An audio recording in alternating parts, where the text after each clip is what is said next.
ઉત્તરાયણનો તહેવાર નજીક આવતા જ પતંગના ઘાતક દોરાથી થતા અકસ્માતોની સંભાવના વધી જાય છે।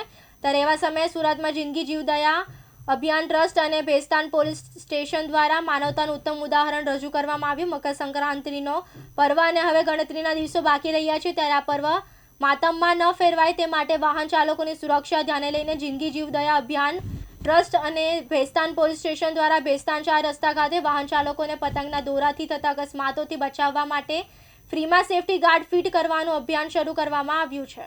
આજરોજ મહેરબાન પોલીસ કમિશનર સાહેબ શ્રી સુરત શહેર તથા સેક્ટર 2 સાહેબ તથા ઝોન 6 સાહેબ તથા એસીપી સાહેબની સૂચના અનુસાર આજરોજ ભેસ્તાન પોલીસ સ્ટેશન તથા જિંદગી જીવદયા ટ્રસ્ટ દ્વારા ભેસ્તાન 4 રસ્તા ખાતે સેફટી ગાર્ડ વિતરણનું આયોજન કરવામાં આવેલ છે। આ કાર્યક્રમની અંદર ખૂબ મોટી સંખ્યામાં તમે લોકો જોવો છો કે મોટી સંખ્યામાં જે મોટરસાયકલના ચાલકો જે છે અહીંયા ઉપસ્થિત છે। બધા મોટરસાયકલો ઉપર સેફટી ગાર્ડ લગાવવામાં આવી રહેલા છે।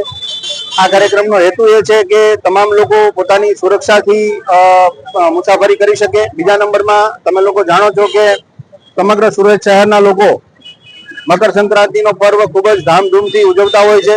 જાહેર રસ્તા ઉપર દોરી ગમે ત્યારે પડતી હોય છે અને અચાનક ક્યારે પણ દોરી પડે અને કોઈના ગળા ઉપર દોરી વાગી જાય તો એવા બનાવથી ઘણા બધા ભૂતકાળમાં મૃત્યુના પણ બનાવો બનેલા છે। જેથી આવા બનાવો અટકે અને લોકોમાં એક અવેરનેસ ફેલાય અને લોકો પણ પોતાની સુરક્ષાને ધ્યાનમાં રાખી અને સેફટી ગાર્ડ લગાવી અને મુસાફરી કરે એવા હેતુથી આજનો આ કાર્યક્રમનું આયોજન કર્યું છે।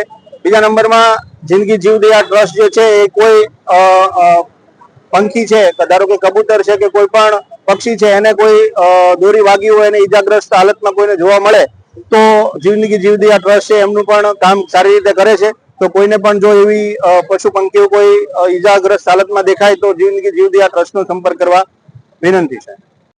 મુકેશ ગુરવ, દિવ્યાંગ ન્યૂઝ, સુરત।